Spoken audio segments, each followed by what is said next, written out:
Ma'am, I don't care if you think you're dying. The main entrance is around the corner. Use it. Hospital security officer Walter Holloman planted his palm in the air like a traffic cop, his rigid stance blocking the glass emergency doors of Riverside Medical Center. To his left, Christine Clark doubled over, her brown cardigan hanging loose as her trembling hand clutched her chest, each breath a struggle against the crushing weight pressing down on her heart. Every single night, someone walks up here claiming they're having some kind of emergency, Holloman said, his voice dripping with contempt. You look perfectly fine to me. Rules are rules. Non-ambulance arrivals use the main entrance. No exceptions. Christine's knees buckled slightly as another wave of pain radiated down her left arm. Sweat glistened on her forehead despite the cool evening air. "Please," she gasped, barely able to form the words. "My chest. I can't breathe." "Save the theatrics," Holloman interrupted, his eyes narrowing. "I've heard every story in the book. You're not getting special treatment just because you want to skip the line." Officer Walter Holloman had no idea he was blocking the mayor's mother from life-saving care, the one woman whose son controlled his department's funding and could end his career with a single press conference. Before we continue, drop a comment telling us where you're watching from, and make sure you've subscribed to my channel because tomorrow's story will be even more interesting. Christine Clark had always prided herself on knowing her own body. 72 years of living taught you to distinguish between the ordinary aches of aging and something genuinely wrong. But as she sat at her dining room table at 6:15 that Tuesday evening, pencil poised over the community center's quarterly budget spreadsheet, she felt something that made her freeze mid-calculation. A pressure, heavy and insistent, like someone had placed an iron weight directly on her sternum. She set the pencil down carefully, pressing her palm flat against her chest. Indigestion, probably. She'd eaten leftover meatloaf for dinner, and the spices always disagreed with her lately. She breathed slowly, waiting for it to pass. It didn't pass. The pressure intensified, spreading like dark water across her chest, then creeping down her left arm in a tingling wave that made her fingers go numb. Christine's breath caught. A cold sweat broke out across her forehead, dampening the edges of her silver-streaked hair. No, not now. Her hand trembled as she reached for her cell phone, scrolling to her son's number. David would know what to do. David always knew what to do. The phone rang once, twice, 3 times before his voicemail greeting clicked on. "You've reached Mayor David Clark. I'm unable to take your call." She remembered then the emergency city council session about the water main break on Riverside Avenue. He'd mentioned it that morning when he'd stopped by for coffee. He'd be unreachable for hours. Christine considered calling her daughter-in-law Rachel, but Rachel had the grandchildren tonight. The last thing she needed was to cause a panic, to have Rachel racing across town with 2 scared kids in the back seat. And calling 911? Waiting 20, maybe 30 minutes for an ambulance while this weight crushed harder and harder against her ribs? No. Riverside Medical Center was 8 blocks away. 8 blocks. She'd been going there for 32 years. She knew every turn, every traffic light. Christine grabbed her purse with shaking hands, found her car keys, and stood on unsteady legs. She could make it. She had to make it. She just had to drive. The drive to Riverside Medical Center blurred into a nightmare of red lights and white-knuckled grips on the steering wheel. By the time Christine pulled into the hospital's emergency lot, the pressure in her chest had become a vice, squeezing tighter with each shallow breath. She barely remembered turning off the ignition. The emergency entrance glowed under bright fluorescent lights, those automatic glass doors like a beacon of salvation just 30 feet away. Christine pushed her car door open and stood, immediately clutching the doorframe as dizziness washed over her.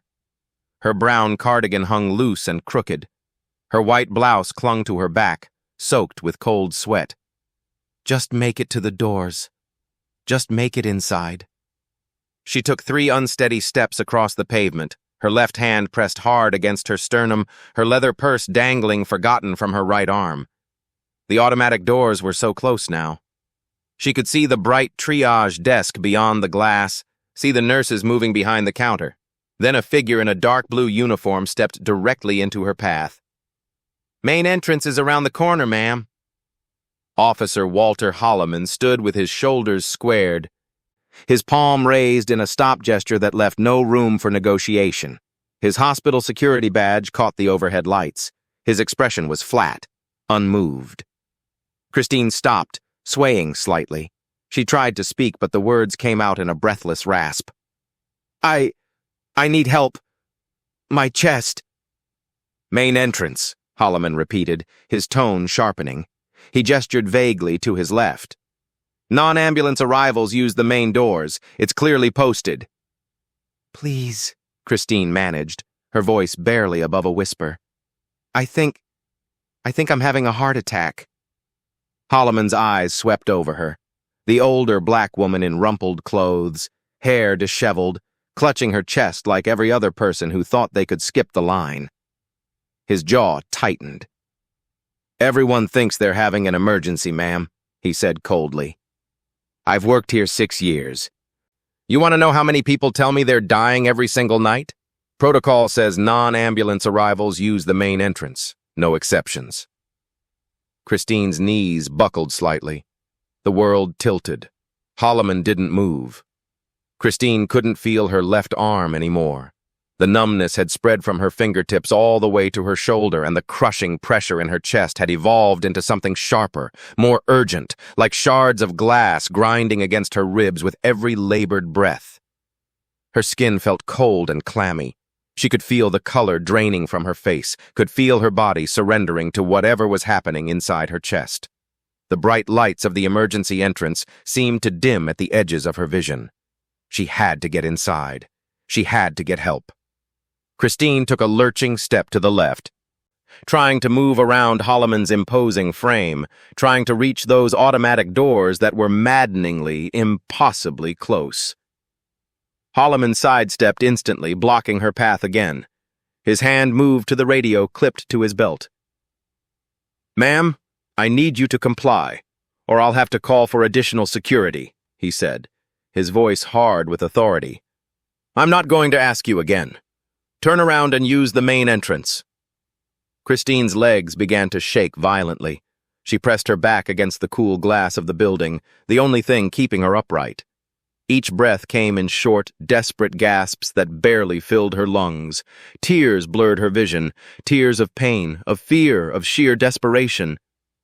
"Please," she whispered, the word barely audible. I can't breathe. Something's wrong with my heart. Please." Holloman's expression didn't soften. If anything, it hardened further, his eyes narrowing with suspicion and something uglier, contempt. "I've heard every story in the book, ma'am," he said, his tone icy. "Chest pain, can't breathe, dizzy, fainting. People will say anything to get in faster. You're not getting special treatment because you put on a good show." He lifted his radio to his mouth, pressing the button with deliberate emphasis. "Control, this is Holloman at the ER entrance. I need backup for a non-compliant individual. Female, elderly, refusing to follow hospital protocol." He paused, his eyes still locked on Christine's trembling form. "Possibly intoxicated or experiencing altered mental status. Need assistance with removal." Christine slid down the glass wall, her body giving out. The emergency doors slid open with a soft hydraulic hiss. Dr. Elena Martinez stepped out into the cool evening air, her white coat unbuttoned after a grueling 12-hour shift, her mind already on the drive home and the leftover Thai food waiting in her refrigerator. She'd delivered 2 babies, stitched up a chainsaw accident, and talked down a panicking asthma patient. She was done. Then she saw the woman collapsing against the glass wall. Elena's exhaustion evaporated instantly. Her trained eyes took in the scene in a single sweep. Elderly black woman, gray pallor, clutching chest, diaphoretic respiratory distress. And Holloman standing there with his radio, doing absolutely nothing. "Get out of my way!" Elena shoved past Holloman with enough force to make him stumble backward. She dropped to her knees beside Christine, her fingers immediately finding the woman's wrist, feeling for a pulse. Thready, rapid, weak. "She's having an MI!" Elena shouted over her shoulder toward the doors. Holloman recovered his footing, his face flushing with indignation.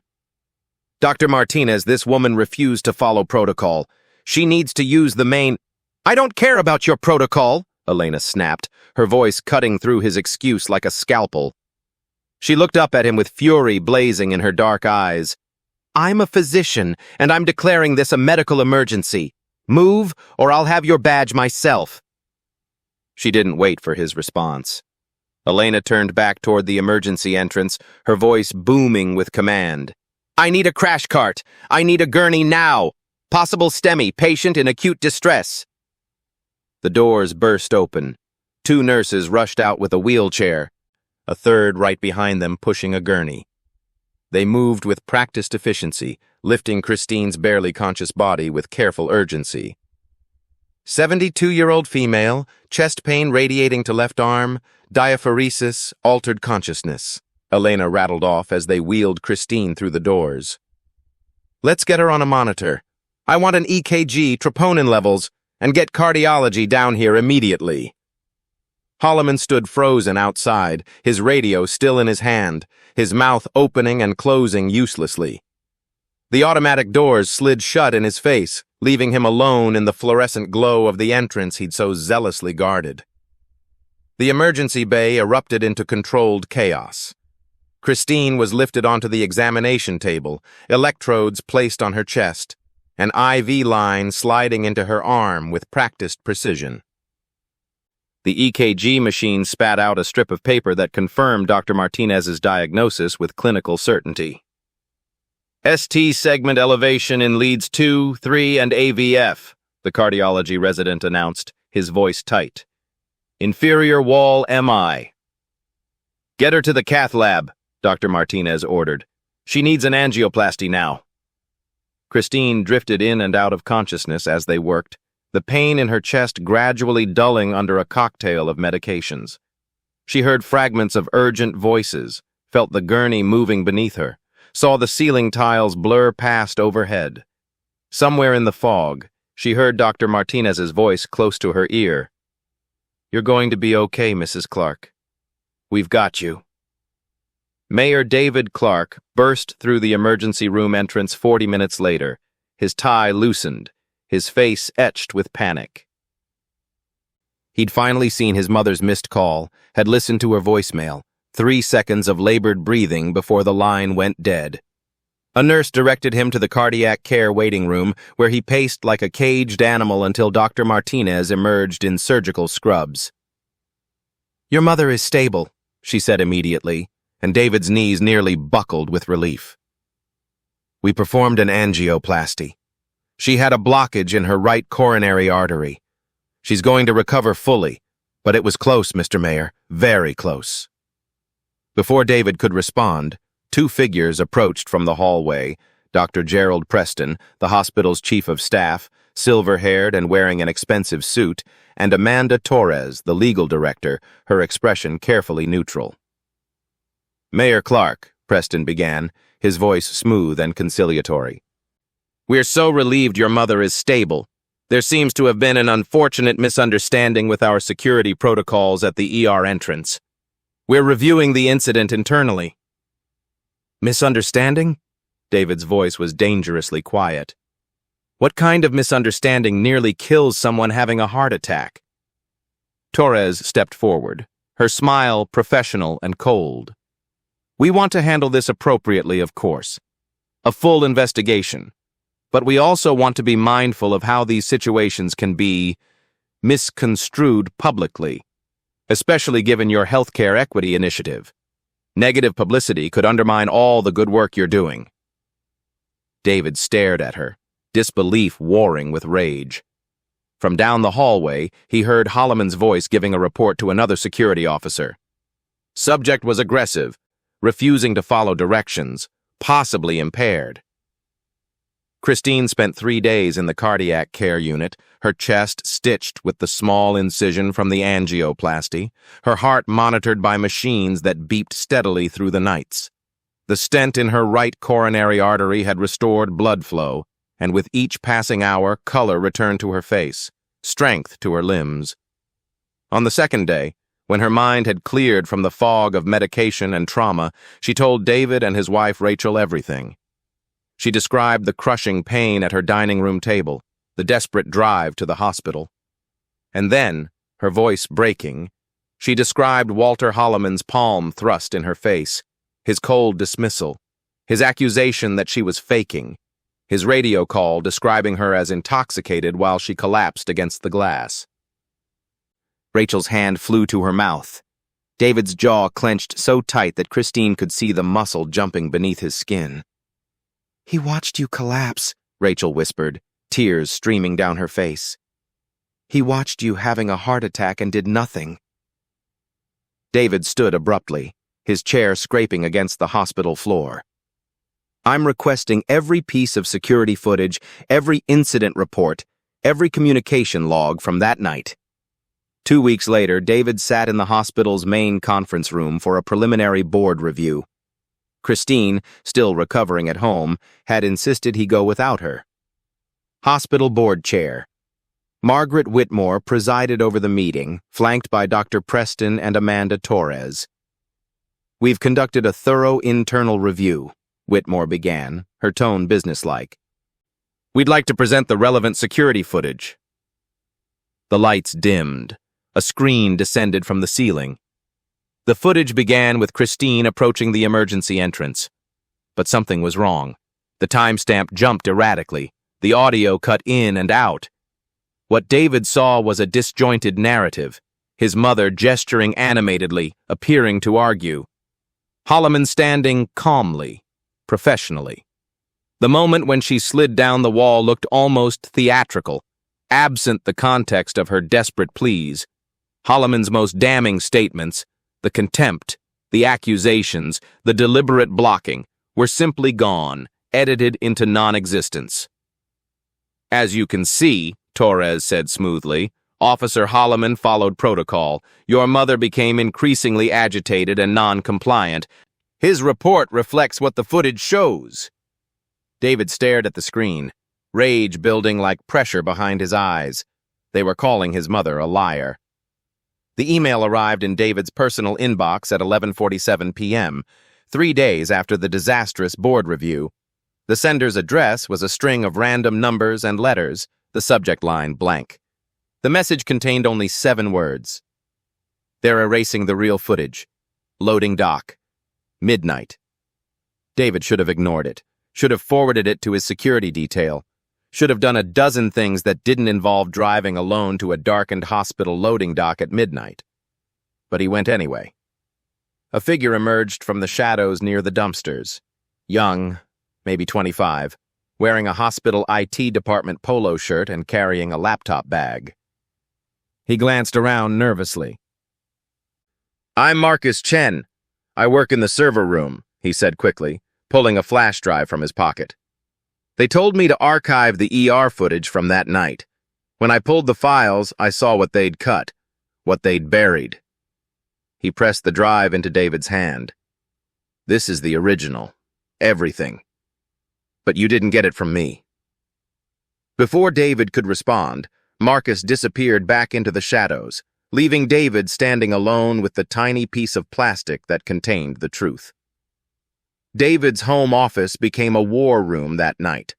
His personal attorney, James Whitfield, and 2 paralegals crowded around David's laptop as the unedited footage played. There was no ambiguity, no room for interpretation. Holloman's contempt was crystal clear in high definition. Every dismissive word, every blocked path. Christine's obvious distress, the gray pallor, the trembling, the desperate gasps for air, and Holloman's radio call. "Possibly intoxicated, need assistance with removal." "This destroys their entire narrative," James breathed. "This is negligence. This is discrimination. This is—" "Everything we need," David finished. "They made copies. uploaded backups to secure cloud storage. James locked the original flash drive in David's desk drawer, the one with the biometric lock that only opened to David's fingerprint. They worked until 3 in the morning, building their case. When David returned to his office the next evening, he unlocked the drawer with his thumbprint. The flash drive was gone. The drawer hadn't been forced. The lock hadn't been tampered with. But the small plastic drive that contained his mother's vindication had simply vanished. Christine sat in her living room 3 days after the flash drive disappeared, a blanket across her lap despite the warm afternoon. Her recovery was progressing well physically, but the weight of what was happening, the lies, the cover-up, the systematic dismantling of truth, pressed down on her chest in a different way. "There was a doctor," she said suddenly, looking up at David and Rachel. "A woman. She had dark hair and her badge. I remember her badge. Martinez. Dr. Martinez." David's head snapped up. "The doctor who saved you?" "She was there for everything," Christine said, her voice growing stronger. "She saw Holloman blocking me. She heard what he said." She was there when he gave his report to the other officers. David was already pulling out his phone. They found Dr. Elena Martinez's address through the medical licensing board. When David knocked on the door of her modest apartment in the hospital district, a woman answered with shadows under her eyes and a wary expression. "Dr. Martinez? I'm David Clark. This is my mother, Christine." Elena's wariness shifted to recognition, then something darker, anger mixed with resignation. "They put me on administrative leave 2 days ago," she said, stepping aside to let them in. "Pending the investigation. They said it was standard procedure, but we both know what it really is." "Intimidation," David said flatly. "They want me quiet." Elena gestured for them to sit. "I've seen this hospital protect itself before. When there's bad press, when there's liability, they circle the wagons. They bury the truth under procedure and protocol and carefully edited evidence." Christine leaned forward. "Dr. Martinez, you were there. You saw everything." "I did." Elena walked to her kitchen counter and picked up her cell phone. "And I knew they'd do exactly what they're doing now, so I recorded it." David's breath caught. "You recorded it?" "Everything." Elena's thumb moved across her screen. "I started recording the moment I saw Holloman blocking your mother. I captured his refusal to let her in, every dismissive word her collapse. And I kept recording when he gave his false report to the other security officers, the one where he called her aggressive and possibly intoxicated." She turned the phone toward them. On the screen, Christine saw herself, gray-faced and trembling, pleading with Holloman while he stood unmoved. "I wasn't going to let them do it again," Elena said quietly. The emergency city council hearing on hospital oversight filled every seat in the chamber. News cameras lined the back wall. Community members who'd heard whispers of what happened stood in the aisles. The air hummed with anticipation. Christine Clark walked to the witness stand with careful, measured steps, her son's steadying hand on her elbow. She wore a navy dress, her silver hair pulled back, and despite the pallor that still lingered from her ordeal, her spine was straight, her gaze unwavering. Council President Maria Hernandez leaned forward.